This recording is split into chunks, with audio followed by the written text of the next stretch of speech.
Mapagpalang hapon, ito nga pala ang pangkatatlo na ibabahagi ang buod ng teleseryeng Wildflowers sa anyong G-Classroom teleserye. Si Lily Cruz ay pinalaki ng kanyang mga magulang ng puno ng pagmamahal at karunungan. Ang pamilya Cruz ay kontento lamang sa kung anong meron sila o sa simpleng buhay.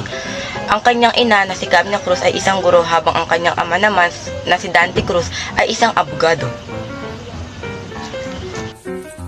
Ngunit ang kamakailang kasong hawak ng kanyang ama ay nagbigay gulo lamang sa kanilang mapayapang buhay. Kaya napagdesisyonan ng pamilyang Cruz na lumipat ng lugar at napadpad sila sa maliit na baryo na kung tawagin ay Sitio Argente. Naging maayos ang daloy ng buhay nila na nagkaroon agad ng kaibigan si Lily at naging kaibigan rin niya ang isa sa mga pinakabatang anak ng mga Argente na si Diego. Ang pamilya Ardiente ay kilala sa kanilang pook bilang isa sa pinakamalakas na politiko sa kasalukuyan.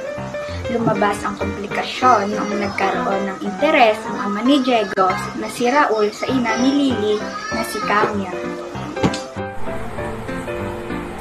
Pinagtangkaan ng masama ni Raul si Camila kung kaya't si Dante ay nagsampa ng kaso kay Raul sa ginawa nito sa kanyang asawa.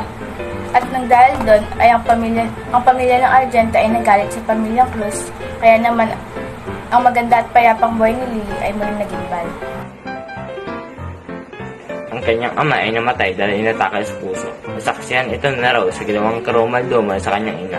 Nakataka si Lily sa kamay ng mga ito at tatagpuan siya ng isang mayamang tao na si Pirang Kaaguas na nagbigay ng pag-aaruga at bahay kay Lily.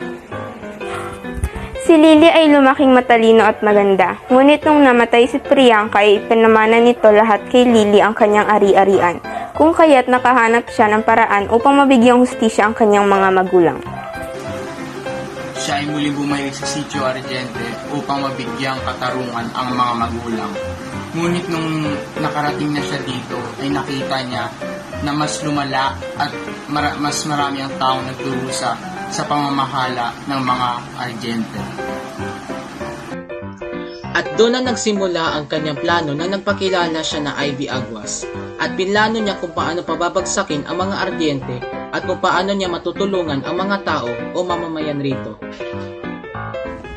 Ang hamon lamang sa kanya ay upang mapanatili ang pag-ibig sa kanyang puso at upang mabigyan daan para sa kapatawaran at katarungan, na sa pamamagitan ng lahat ng ito, ang pag-ibig ay pumipigil sa kasamaan, pag-ibig ay nagpapagaling ng sakit upuot sa puso at pag-ibig ay nagpapatawad.